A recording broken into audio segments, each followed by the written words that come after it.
டெல்லி மற்றும் கொல்கத்தா அணிகளுக்கு இடையேயான போட்டியில் கொல்கத்தா அணி 14 ரன்கள் வித்தியாசத்தில் ஒரு த்ரில் வெற்றியை பெற்றிருக்கிறது. பிளே ஆஃபை நோக்கி விறுவிறுப்பாக நடந்து கொண்டிருக்கும் ஐபிஎல் போட்டி தற்போது சூடு பிடிக்க தொடங்கியுள்ளது. வலுவான அணிகள் தற்போது மோசமான அணிகளிடம் தோல்வியை சந்தித்து வருகிறது.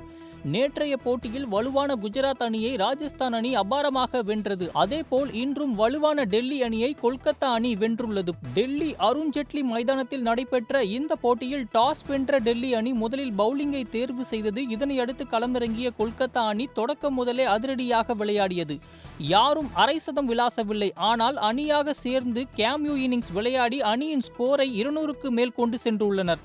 குறிப்பாக தொடக்க ஆட்டக்காரர்களாக களமிறங்கிய குர்பாஸ் மற்றும் நரைன் நல்ல தொடக்கத்தை கொடுத்தார்கள். இதனால் பின் களமிறங்கியவர்களும் நிதானமான ஒரு ஆட்டத்தை வெளிப்படுத்த முடிந்தது. ரகுவன்ஷி 44 ரன்களை விளாசினார். ரிங்கு சிங் 36 ரன்களை விளாசினார். ஆனால் டெத் ஓவர்களில் ரன்கள் அடிக்க சிறிது தடுமாறியது. குறிப்பாக 20வது ஓவரில் தொடர்ந்து 3 விக்கெட்டுகளை இழந்து கொல்கத்தா அணி சற்று தடுமாறியது. 20 ஓவர்கள் முடிவில் 9 விக்கெட் இழப்புக்கு 204 ரன்களை குவித்தது கொல்கத்தா அணி. டெல்லி அணியை பொறுத்தவரை மிச்சல் ஸ்டார்க் ரன்ஸ் கொஞ்சம் லீக் செய்தாலும் 3 விக்கெட்டை வீழ்த்தினார். விப்ராஜ் மற்றும் கேப்டன் அக்சர் பட்டேல் தலா 2 விக்கெட்டுகளை வீழ்த்தினார்கள். 205 என்ற கடினமான இலக்கை நோக்கி களமிறங்கியது டெல்லி அணி.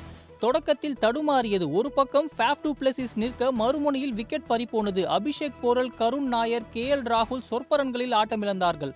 ஆனால் அதன் பின் களமிறங்கிய கேப்டன் அக்சர் பட்டேல் சிறப்பான ஒரு ஆட்டத்தை வெளிப்படுத்தினார். ஃபேஃபுடன் ஜோடி சேர்ந்து தடுமாற்றத்தில் இருந்த தனது அணியை மீட்டு கொண்டு வந்தார்.